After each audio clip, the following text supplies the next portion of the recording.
What's up everyone? I'm Jay, and today we'll be looking at G.I. Joe, The Rise of Cobra, and judging it on a 5-star, 10-star, and 5,000 point scale. Let's get right into it. This, the first of the G.I. Joe movies, is an action movie released in 2009. It begins when James McCullen sells 4 weapons. You don't really need to know anything about these weapons because they're not hugely consequential, but for the sake of thoroughness, I'll say that they're nanotech warheads. It also doesn't matter who McCullen is selling them to because he immediately attacks the shipment and steals them back. Then the Cobra Group and the G.I. Joe division fight over control of the warheads to control or save the world respectively.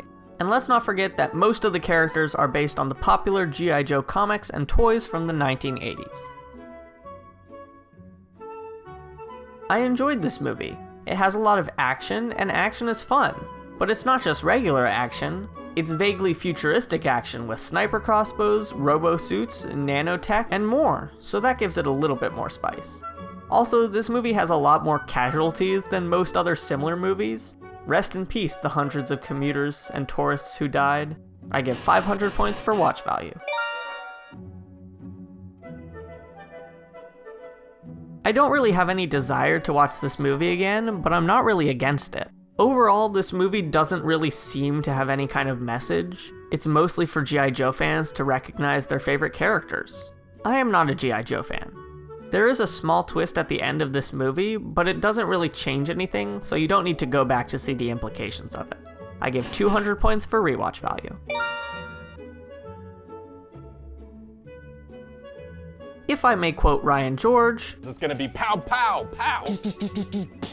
Bing bing bong pow pow boom boom boom boom. What? Sorry, pow pow boom boom boom bam. Go check him out. I really love his stuff. This movie is 110 minutes long. 70 minutes of that is fight scenes. That doesn't leave much room for writing dialogue, but I'm sure that the fight directors had a blast. And where there is dialogue, it works. This movie knows what it's going for and does that pretty well, especially when conveying the relationships between the characters, which is the focus of most of the movie's dialogue. I give 600 points for writing and plot. The actors in this movie were good. They or their stunt doubles did some pretty cool fighting, and when they weren't fighting, they spoke clearly and made appropriate facial expressions. Otherwise, they aren't really given a chance to have any especially phenomenal moments. My favorite performance was probably done by Christopher Eccleston as James McCullen. I give 500 points for acting and voice.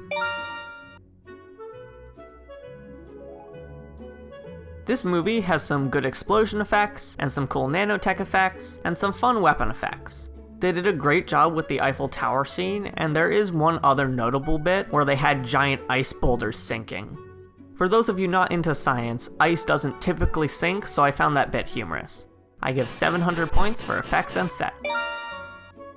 For the scores, we've got 2.5 out of 5, 5 out of 10, and 2,500 points. This movie was definitely a movie. It didn't specifically capture my imagination, but I wasn't bored, and I'll probably go and watch the sequels just to see where this goes. I thought that the costumes were pretty neat, especially Storm Shadow and the Cobra Commander. I'm a fan of cool movie masks, and his was pretty good. Until next time, enjoy entertainment and judge it fairly. This has been Just J Review.